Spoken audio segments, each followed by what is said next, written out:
जरा सोचो कि आम दुनिया से कटी हुई एक सीक्रेट जगह पर कुछ लोगों को छोटी उम्र से ही खूंखार योद्धा बनने की ट्रेनिंग दी जाए। एक ऐसा योद्धा जो अकेला ही 100 के बराबर हो। कुछ ऐसा ही होता है हमारी आज की कहानी में। कहानी की शुरुआत होती है एक टैटू की दुकान में, जहां एक बूढ़ा आदमी एक गैंगस्टर के कंधे पर टैटू बना रहा था। अचानक गैंगस्टर के चेले ने उसे एक लिफाफा दिया जिसमें से काली रेत बाहर निकली। उन गुंडों को इसका मतलब नहीं पता था, लेकिन उसे देखते ही वो बूढ़ा आदमी वहीं जमा का जमा रह गया। उसने बताया कि काली रेत का मतलब है कि दुनिया के सबसे खतरनाक निंजा आने वाले हैं। कई साल पहले उसका सामना इन योद्धाओं से हुआ था और वो जानता है कि ये कितने खूंखार होते हैं। फिर उसने अपनी छाती का बरसों पुराना घाव दिखाया। असल में इस बूढ़े आदमी का दिल दाईं तरफ है और यही कारण था कि वो निंजा के उस वार से बच गया था। अचानक एक आदमी का सर धड़ से अलग हो गया और चारों तरफ डर का माहौल फैल गया। तभी छत से एक तार गिरी और उसने एक आदमी को ऊपर खींच लिया। जब वो वापस आया तो उसके शरीर के टुकड़े हो चुके थे। ये निंजा हमेशा अंधेरे में छिपकर वार करते थे और एक ही पल में उन्होंने वहां खून की नदियां बहा दी। जब सब मर गए तो निंजाज अंधेरे से बाहर निकले। इसके बाद हमें जापान की ओजुनु पीढ़ी की कहानी बताई गई। ये खूंखार निंजाज की पीढ़ी है जिनका सरदार है लॉर्ड ओजुनु। ये लोग दुनिया भर से बच्चे इकट्ठा करते हैं और कड़ी ट्रेनिंग के बाद उन्हें निंजा बनाया जाता है। इन निंजाज के बारे में दुनिया के सभी बड़े लोग जानते हैं, लेकिन आम जनता को इनकी कोई भनक नहीं। कोई भी इन्हें 100 किलो सोना देकर किसी का भी कत्ल करवा सकता है। ओजुनु पीढ़ी सदियों से अंधेरे में काम करती आ रही है। बताया जाता है कि रशियन प्रेसिडेंट और जापान के प्रधानमंत्री की मौत के पीछे भी इनका ही हाथ था। एक दिन लॉर्ड ओजुनु राइजो नाम के एक बच्चे को वहां लाए। उसके माँ बाप ने उसे लावारिस छोड़ दिया था, इसलिए ओजुनु उसे अपने साथ ले आया। ओजुनु को मन ही मन में लगा कि ये बच्चा आगे चलकर इस पीढ़ी का सरदार बनेगा। इसी वजह से उसकी काफी सख्त ट्रेनिंग होने लगी। 10 साल की उम्र तक उसके शरीर पर कई घाव थे जो उसे गलतियों की सजा के तौर पर मिले थे। उनके मुताबिक एक निंजा को हमेशा छिपकर रहना चाहिए, इसलिए राइजो को लकड़ी की जमीन पर चलवाया जाता और अगर हल्की सी आवाज भी हुई तो ओजुनु उसके पैर पर जोर से वार करता। रात को वो दर्द की वजह से सो तक नहीं पाया, लेकिन तभी किरिको नाम की एक लड़की ने आकर उसके घाव पर मरहम लगाई। वो भी उसकी तरह निंजा ट्रेनिंग ले रही थी। वहाँ सबको सिखाया जाता था कि किसी भी तरह के इमोशंस को अपने अंदर से निकाल कर फेंक दो, लेकिन किरिको सबसे अलग थी। उसे लोगों को मारना बिल्कुल गलत लगता था। जैसे जैसे वक्त बीतता गया राइजो और किरिको बड़े होते गए, लेकिन दोनों में कोई खास बातचीत नहीं हुई। वो दोनों सिर्फ दूर से ही एक दूसरे को देखते थे। राइजो अब ओजुनु पीढ़ी का सबसे काबिल निंजा बन गया था, लेकिन अपने सीनियर ताकेशी का सामना करते हुए वो हार गया क्योंकि ताकेशी ने धोखे से वार किया था। उसे बचाने की जगह ओजुनु ने राइजो को ही कमजोर कहकर बेइज्जत कर दिया। उसने राइजो के पेट में अपनी उंगलियों से जोरदार वार किया और वो बेचारा दर्द से करहाने लगा। अगली सुबह ओजुनु ने देखा कि राइजो फिर से ट्रेनिंग के लिए तैयार था। उसकी लगन देखकर ओजुनु काफी खुश हुआ। जल्द ही राइजो ने अपने सारे विरोधियों को आंख बंद करके भी हरा दिया,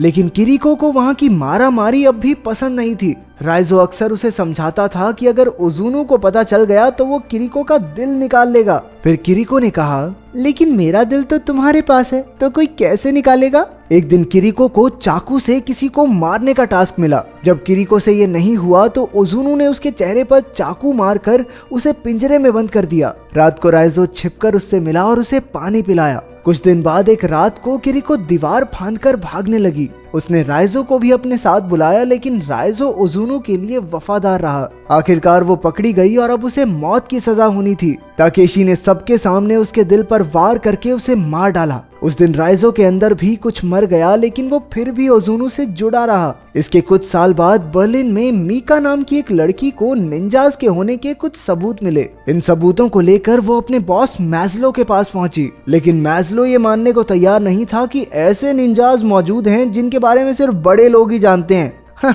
ऐसा कुछ नहीं होता। इसलिए मीका ने उसे सबूत दिखाए कि बड़े लोगों का पैसा इधर उधर होने में और कई नेताओं की मौत में निंजाज का ही हाथ है। अब मैज़लो ने इसके बारे में और जानने का फैसला किया। उन्हें पता चला कि सेबैटिन नाम के एक जासूस ने भी ऐसे सबूत इकट्ठा किए थे, लेकिन जल्द ही उसे काम से निकाल दिया गया और किसी ने उसका खून कर दिया था। उधर राइजो भी किसी खास काम के लिए बर्लिन में था। वो एक सुनसान से घर में अकेला था और हर सुबह कड़ी ट्रेनिंग करता। एक दिन वो कपड़े धोने की दुकान पर गया जहाँ उसे एक औरत दिखी। उसे देखते ही राइजो समझ गया कि वो भी एक निंजा है। उसी वक्त दोनों ने एक दूसरे पर वार किया और एक जबरदस्त लड़ाई शुरू हो गई। कुछ देर बाद हमने देखा कि राइजो उस लड़की को एक वॉशिंग मशीन में भर के चला गया था। उधर मीका उस जासूस की पत्नी से मिलने पहुंची जिसे निंजास के सबूत मिलने पर मार दिया गया था। उस औरत ने बताया कि यूं तो उसका पति काफी हिम्मत वाला था, लेकिन उस घटना के बाद वो इतना डर गया कि घर के हर खिड़की दरवाजे पर कम से कम 2 ताले लगाकर रखता।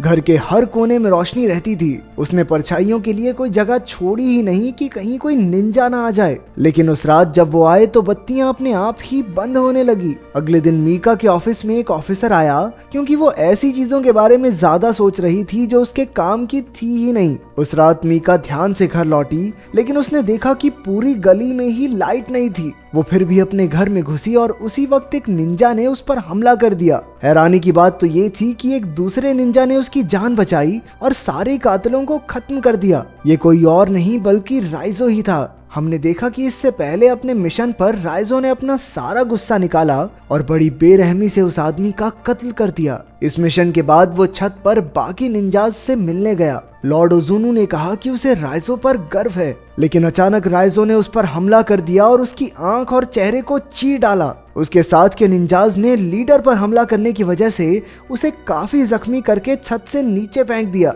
खुशकिस्मती से राइजो पानी में गिरकर बच निकला। उस दिन के बाद राइजो ने निंजाज के खिलाफ काम करना शुरू कर दिया और उनके हर मिशन को चौपट किया। उसने मीका की जान भी इसीलिए बचाई थी। इसके बाद दोनों एक होटल में पहुंचे और अपने कपड़े बदले, क्योंकि निंजा खास सूंघने की शक्ति से इंसानों तक पहुंच जाते हैं। फिर मीका ने मैज़लो को बताया कि वो तो राइजो के साथ है, लेकिन मैज़लो को तो राइजो को पकड़ने के ऑर्डर्स मिले थे। वो जानता था कि राइजो उनका दुश्मन नहीं है, लेकिन उसे ऑर्डर तो मानने ही होंगे। इसलिए जब मैज़लो मीका और राइजो से मिलने गया तो पुलिस ने उसे बंदी बना लिया। फिर उसे एक सुनसान जेल में कैद करके जंजीरों से बांध दिया गया। जब मीका को पता चला कि इसमें मैज़लो भी मिला हुआ है तो वो उससे बात करने गई, लेकिन मैज़लो उसे रिहा करने के लिए हरगिज राजी नहीं हुआ, क्योंकि राइजो जेल में ही निंजाज से सुरक्षित रह सकता है। रात को मीका राइजो को पानी पिलाने गई, लेकिन फिर राइजो कहने लगा कि निंजाज किसी भी वक्त यहाँ आ जाएंगे। मीका ने मैज़लो को भी सावधान करने की कोशिश की, लेकिन अब बहुत देर हो चुकी थी। अचानक लाइट्स चली गई और निंजाज अंधेरे से बाहर निकले। उन खतरनाक योद्धाओं के सामने जाबाज सैनिकों की फौज और उनके हथियार भी कम पड़ गए। तभी मीका ने राइजो की जंजीरें खोलकर उसे रिहा कर दिया। फिर उसने निंजाज का मुकाबला करते हुए मीका को भाग जाने को कहा। हालांकि राइजो ओजुनु पीढ़ी का सबसे बेहतरीन निंजा था, लेकिन इतने सारे निंजाज को एक साथ संभालना उस पर भी भारी पड़ रहा था। अंत में राइजो और ताकेशी लड़ते हुए सड़क पर पहुंच गए। ताकेशी अपनी तलवार से राइजो का काम तमाम करने ही वाला था कि मीका ने पीछे से अपनी गाड़ी से उसे टक्कर मार दी। फिर वो राइजो को होटल में ले आई। हालांकि राइजो काफी जख्मी था, लेकिन वो डॉक्टर के पास जाने को राजी नहीं हुआ। मीका कमरे में बेहोश पड़े राइजो के पास बैठ गई। मीका ने अपनी जान बचाने के लिए राइजो का शुक्रिया अदा किया। फिर उसने एक ट्रैकिंग डिवाइस निकाला जिससे मैज़लो को उसकी लोकेशन का पता चल जाए, लेकिन पुलिस के आने से पहले ही निंजाज आ गए और राइजो को उठाकर ले गए। जब पुलिस पहुंची तो वहां सिर्फ मीका थी। उसने बताया कि 10 मिनट पहले ही वो लोग राइजो को वहां से ले गए। उधर राइजो को लॉर्ड ओजुनु के सामने पेश किया गया। उसने राइजो को माफी मांगने का आखिरी मौका दिया, लेकिन राइजो ने कहा, मैं झुकेगा नहीं साला। इससे ओजुनु का गुस्सा 7वें आसमान पर पहुंच गया, क्योंकि कुछ साल पहले तक तो उसने सोचा था कि यही लड़का आने वाले समय में पूरे कबीले का सरदार बनेगा। उसने राइजो को किरिको की जगह खड़ा किया और फिर अपनी उंगलियों से 3 बार खतरनाक वार किए। आमतौर पर ओजुनु के एक ही वार से लोग मर जाते थे, लेकिन राइजो ने तो बस खून की उल्टी की। उसके साथ साथ ट्रैकिंग डिवाइस भी बाहर आ गया। उसी वक्त मीका ने पूरी पुलिस फौज के साथ हमला करके खलबली मचा दी। कई निंजाज धमाकों में मारे गए। इस खूनी जंग में दोनों तरफ से कई लोग शहीद हुए। वहीं राइजो को ताकेशी और उसके आदमियों ने घेर लिया। राइजो ने आव देखा ना ताव और एक एक करके सबको धूल चटा दी। फिर ताकेशी और राइजो आमने सामने आए और अपना पूरा जोर लगा दिया। आखिरकार जीत राइजो की हुई और उसने ताकेशी के शरीर का एक हिस्सा काट फेंका। अब बारी थी ओजुनु की। उसने देखा कि ओजुनु एक कमरे में आराम से बैठा था। वहीं बाहर जबरदस्त धमाके हो रहे थे।